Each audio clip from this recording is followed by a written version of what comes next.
School readiness के अंतर्गत दूसरे सप्ताह में पहले दिन सोमवार को जो कालांश हमको संचालित करने हैं उसमें सबसे पहला है मॉर्निंग सर्किल टाइम, जो कि वैसे ही होगा जैसे पिछले सप्ताह हमने संचालित किया था।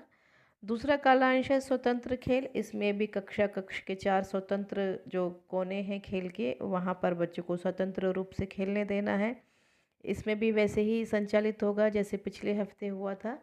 अब तीसरा कालांश है भाषा और साक्षरता कौशल। इसमें मौखिक खेल, जिसमें बिल्कुल मेरी तरह नामक गतिविधि कराई जाएगी और अपनी पसंद नापसंद का वर्णन होगा। कागज़ की एक गेंद का प्रयोग होगा। बच्चों से कहें कि वे आज अपने पसंदीदा खेल के बारे में चर्चा करें। बच्चों को कागज़ की गेंद दिखाएं और कहें कि यह गेंद जिसके पास होगी वह अपना पसंदीदा खेल सबको बताएंगे।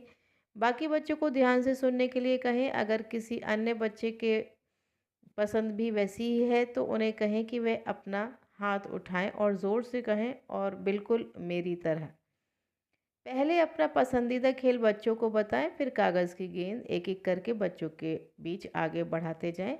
इसी प्रकार आप आगे आने वाले दिनों में बच्चों से अलग अलग विषय पर उनकी पसंद नापसंद पूछ सकते हैं, जैसे खाना, जानवर, चिड़िया, स्कूल आदि। इसमें आप बिग बुक से कहानी पढ़कर सुनाएं और उनसे जुड़ी सरल बातों पर चर्चा करें। कहानी सुनाकर समझाएं, सरल चर्चा करें। बिग बुक से कहानी आप पहले ही पढ़ लें ताकि कहानी से जुड़े सरल प्रश्नों की आप सूची बना पाएँ और उनसे बच्चों को उनके बारे में पूछ पाएँ।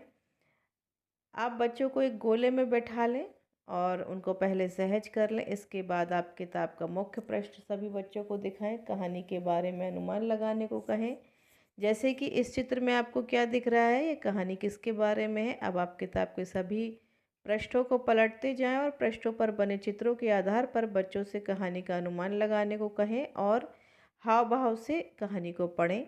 कहानी को आदर्श रूप से पढ़ें और इसका पठन 2 बार करें। बच्चों को ये समझने का मौका दें कि किताब को बाईं से दाईं ओर पढ़ते हैं। अंत में बच्चों द्वारा चित्रों की मदद से अनुमान लगाने को कहें और उनसे बातचीत करें। कहानी में कुछ चयनित शब्दों को चार्ट पेपर पर लिखकर चिपकाएं और उन्हें पढ़ने का अभ्यास कराएं। नेक्स्ट कालांश है कला संबंधित गतिविधियां। इसमें गतिविधि होगी मुक्त चित्रकारी। इसका उद्देश्य है बच्चों को छोटी मांसपेशियां जो हैं उनका विकास हो, उनका बौद्धिक विकास हो। इसमें आपको चाहिए पेंसिल के रंग, A4 साइज़ पेपर। बच्चों को गोल घेरे में बैठाएं, सहज करें, दी गई सामग्री दें और कक्षा कक्ष के बीच में रखें। बच्चों से अपनी मनपसंद सामग्री उठाकर मनचाहा चित्र बनाने को कहें। गतिविधि समाप्त होने के बाद बच्चों के द्वारा बनाए गए चित्रों के बारे में उनसे अपने साथी को बताने को कहें। नेक्स्ट में है गणित, EVS या वैज्ञानिक सोच। इसमें गतिविधि का नाम है अंदर और बाहर की अवधारणा। इसका उद्देश्य है बच्चे अंदर और बाहर की अवधारणा को समझ पाएँ। इसकी तैयारी के लिए किसी सामग्री की आवश्यकता नहीं है। इसमें इस खेल में कक्षा के सभी बच्चों को शामिल करें। अब शिक्षक एक बड़ा गोला बनाए। यदि शिक्षक अंदर कहते हैं तो बच्चे गोले के अंदर कूदें और यदि बाहर कहते हैं तो बच्चे गोले के बाहर। यदि कोई बच्चा गलत करता है तो उसे खेल के नियम अनुसार बाहर कर दिया जाएगा। बाहरी खेल में मेढक दौड़ लगवाएं। इसका उद्देश्य है कि बच्चे निर्देश सुनकर समझना सीखें, बच्चों का शारीरिक और मानसिक भावनात्मक विकास हो। इस गतिविधि में भी किसी सामग्री की आवश्यकता नहीं है। किस प्रकार ये गतिविधि संचालित करेंगे, इसके लिए पर्याप्त दूरी बनाते हुए ज़मीन पर 2 लाइन बनाएं। जब बच्चों को ज़मीन पर बनी हुई एक लाइन पर एक कतार में खड़े होने के लिए कहें, शिक्षक स्वयं दूसरी लाइन पर खड़े होकर बच्चों से मेढक की तरह कूदते हुए अपनी ओर आने के लिए कहें। और लास्ट में जो कालांश है वो गुड बाय सर्किल टाइम है। इसमें शिक्षक बच्चों से मेरे पसंद का खाना क्या है इस पर चर्चा करें।